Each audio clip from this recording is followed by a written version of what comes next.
Just a heads up, since this video does talk about twist horror games and what I think the key factor to making a good one is, I will be spoiling some parts of Doki Doki Literature Club, Andy's Apple Farm, Normal Fishing, and Night in the Woods. If you intend on playing these games and want to go into them blind, I suggest clicking off this video and watching it sometime later.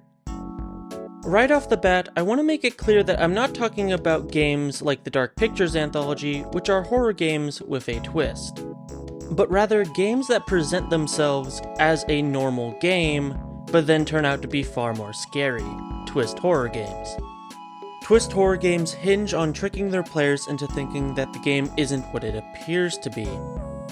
And while the effort these games put into hiding their horror elements differ greatly from games that have a well-hidden turning point to others that practically advertise that they're actually horror, most if not all of these twist horror games share the same key tricks and factors. A slow burn beginning that eases the player in, eerie foreshadowing that hints at the game's true intentions, a shocking reveal of the twist that serves as the game's turning point, and a horror concept that gets the player hooked or surprises them so badly that it triggers their fight or flight response.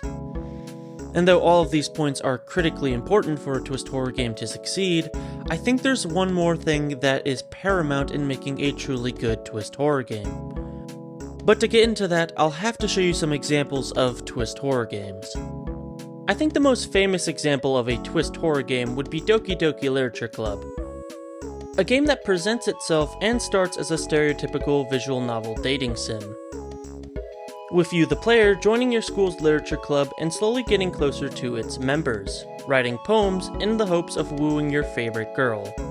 Until, well, you know what happens.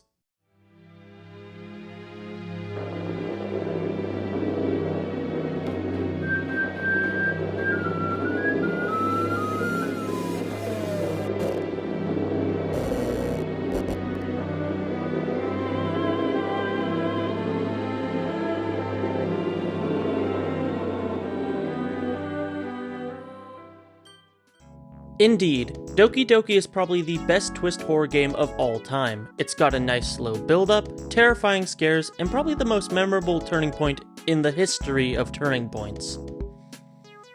But I realized that if I'm truly going to highlight what I believe makes a good twist horror game, I'm going to have to take a good twist horror game and compare it to a bad twist horror game, which is where Normal Fishing and Andy's Apple Farm come into play. Normal Fishing is a pretty new horror game, and if I'm correct, it's still only a demo release. And yet it's quickly earned my praise due to its beautiful concept and promise of much more. The game sees you playing a local fisherman trying to earn enough money to support his wife, whilst simultaneously defeating the lake's monstrous inhabitants. While you play, the NPCs slowly get more sickly and confused, spitting out cryptic lines and warnings, before the game ultimately breaks and you're left with a short horror segment that leads into a cliffhanger teasing the games to come. Whereas Andy's Apple Farm has you play as Andy the Apple, who must play through his friends' minigames in order to get back the keys to his house. The minigames glitch out, giving insight into the horror mystery behind the game's developer, Thomas Eastwood, and his missing family. Now, don't get me wrong, Andy's Apple Farm is a good horror game. I mean, in my opinion, it could use a slower build-up, but it's got some pretty good horror and its story is very intriguing, not to mention, some genuinely good comedy is sprinkled throughout. It's just not a good twist horror game. You know, when you think about it, Andy's Apple Farm and Normal Fishing are fairly similar. Both games are pixelated, both are presented as in-universe games, both have glitchy and surreal horror, and would you look at that, both games have fishing. So then, why is it that I think Normal Fishing is a great twist horror game, and Andy's Apple Farm isn't? Well, it's because Normal Fishing is just a better game. And I'm not referring to Andy's Apple Farm's poor art style. That was a stylistic choice, and I personally can't draw, so I can't judge. What I mean is, when you remove all the horror aspects from each game, Andy's Apple Farm sort of loses its appeal, whereas normal fishing is so fun, it could still be a really good game. And I think this is the key to making a good twist horror game. Not what the horror twist is, but what the game is like before that point. A good twist horror game should be a great game even without the horror. Now, in hindsight, this is pretty obvious, but I still felt it was a point worth highlighting. The mechanics of Andy's Apple Farm are tedious and old-fashioned, and again, that's not bad, it's by design, since Andy's Apple Farm mainly leans on its Walton Files style mystery. But you're not jonesing to replay the minigames for the fun of it, and if it weren't for the horror aspects of Andy's Apple Farm, this game would be less entertaining than a leapfrog. Normal Fishing, on the other hand, has a really enjoyable fishing mechanic that combines elements of side shooters and lock-picking minigames.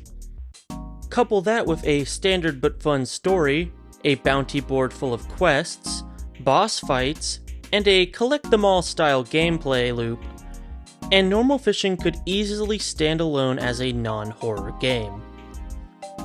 I'm sure a lot of you are thinking, but Cece, wouldn't every game, horror or not, be made better by having fun gameplay? Why is this something that you say specifically makes twist horror games better? And honestly, I think it's because a lot of horror games can get away with having simple or boring mechanics. There are plenty of horror games out there that are simply walking simulators, and still manage to be good horror games because the terror and atmosphere they bring is strong enough to support the player's interest. And that's not to say that all horror games are boring gameplay-wise. The genre is so big that there are an equally numerous amount of horror games that have really fun mechanics, but a lot of horror games focus more on the lore and the feelings the player is experiencing. You don't necessarily need to have groundbreaking gameplay, because the fun is derived from being frightened. However, twist horror games don't have this luxury, since the whole point of being a twist horror game is pretending that your game is not a horror game. Meaning, until you hit the horror turning point, you have to ensure that the non-horror sections of your game are still just as interesting as your horror concept. And this doesn't mean that you have to come up with a bunch of fancy gameplay mechanics. After all, I stated that Doki Doki Literature Club is possibly the best twist horror game of all time, and when it comes to gameplay, there's nothing simpler than a visual novel. And yet its characters were so lovable and its stories so charming that when Doki Doki Plus released, there was hardly any new horror content in it. Need another example? Take one of my all-time favorite games, Night in the Woods. The game follows May as she returns home from college, trying to gain a sense of normalcy and reconnect with her old friends.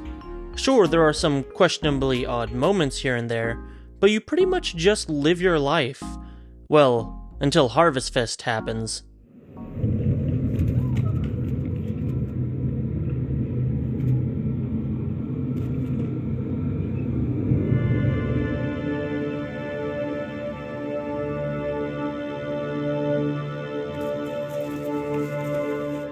Then the game becomes a full-blown small-town mystery, following the sinister plot of a local cult and the unfathomable thing they keep play-sated. And, just like all the other twist horror games I've listed so far, if you cut all the horror elements out of Night in the Woods, it's still a phenomenal game. And while it's got plenty of fun game mechanics, like smashing light bulbs with Greg, sneakily shoplifting with B, and band practice's killer rhythm minigame, I think what makes all the non-horror bits so enjoyable is Night in the Woods' small-town setting of Possum Springs and its inhabitants. The most fun I had playing Night in the Woods was always when I was talking to the NPCs in town, or just hanging out with May and her friends, getting to see the personal relations between each and every one of them. It's a very character-driven game, which only serves to heighten the horror when it's finally revealed. And while I adore all the cryptic existential horror this game brings, and Astral Alley will always live in my head rent-free, if this game were just a slice of life thing, I'd still play it in its entirety. Now, I think I've made my point pretty clear, that what makes a good twist horror game isn't the horror or even the twist, but the game leading up to that. It's a pretty simple conclusion, and one most people probably already know, but again, I would feel remiss if I didn't highlight this crucial key to twist horror games, and give this important factor the pedestal it deserves. Feel free to comment below your favorite twist horror game, and how it handles its non-horror content. And I'll see you next time.